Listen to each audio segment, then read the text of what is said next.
Welcome to the Informed Simplicity Project, a place for learners. This is your host, Jordan Harris, and this is an ISP short on the psychology of disgust and social distancing. So, we're in this really weird time where we're in the first global pandemic in almost over 100 years. And I hope that everybody's staying safe, being wise, um, and not just keeping yourself safe, but also keeping other people safe. From what we know so far, and we don't know a lot, the coronavirus tends to really, really hurt older people. And so, even for people like me who are young and healthy, it's important for us to sort of limit our contact and to stay inside as much as possible because we don't want grandma and grandpa getting sick and something happening to them that can't be undone. And part of what we're being advised to do is to do this thing that they're calling social distancing, which is really, really important. And so I hope that as you're listening to this, you don't, well, maybe you will. Maybe you will hear this and it'll sound like I'm not taking these things seriously. And I get that. I want everyone to know that I am taking this very seriously and that I think that from an outside perspective, there are other things going on that I find really interesting. And one of these is social distancing is being sort of pushed by the government. And so there's this very practical, what's the word, approach that they're using. But one of the things that they're also enacting is the psychology of disgust, right? So we know that disgust is one of the few emotions that is hardwired into the human being. And we know that disgust has a story.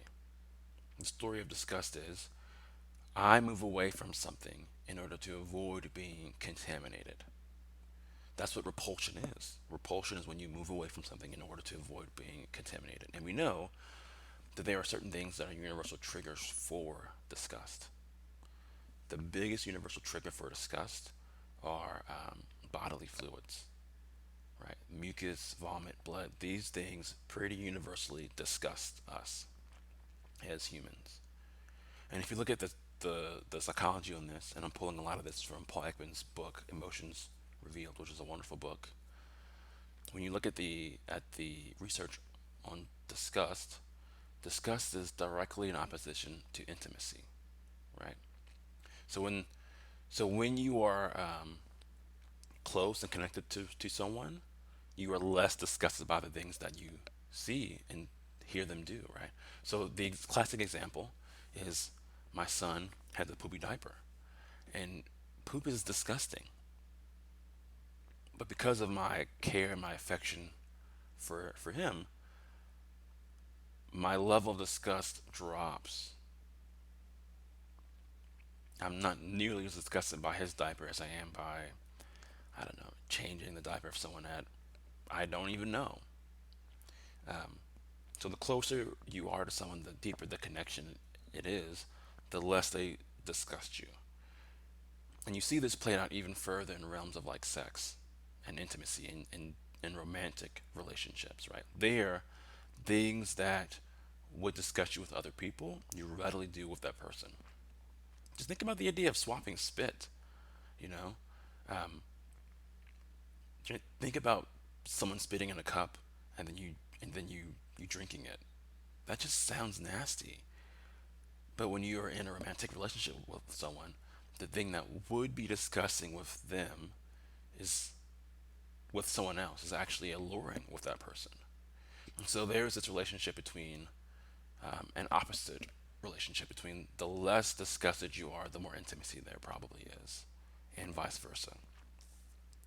Um, I think this really speaks to what happens in disgust because there's this level of groupishness, right? The people who are in my group don't disgust me, but the people who are on the outside group, they do disgust me. And what we tend to do also in this is we tend to talk about the outside group as though they're actually not human, as though they're cockroaches, as though they're mice, as though they're vermin, where my group is human. Um, I think out of the book, one of the best quotes is, one can imagine how a revulsion at the physical signs of suffering, of disease, might have had a benefit in reducing contagion. But it comes at the cost of reducing our capacity for empathy and compassion, which can be very useful in building community. And so as I'm sitting with this stuff, with the virus, and as I'm listening and taking heed and trying to enact social distancing, I think this is my big concern, right? That even as we enact the psychology of disgust, we do so with wisdom, which means that we're also balancing out our approaches to other people um, with compassion and empathy as well for our fellow Americans, for people who are also suffering and in pain.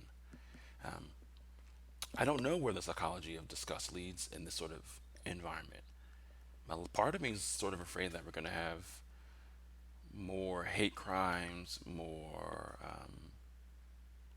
aggression, that people might lose their minds.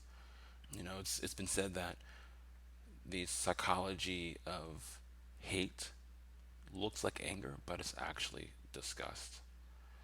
And so I think that we're at an increased risk in this period in our country. Um,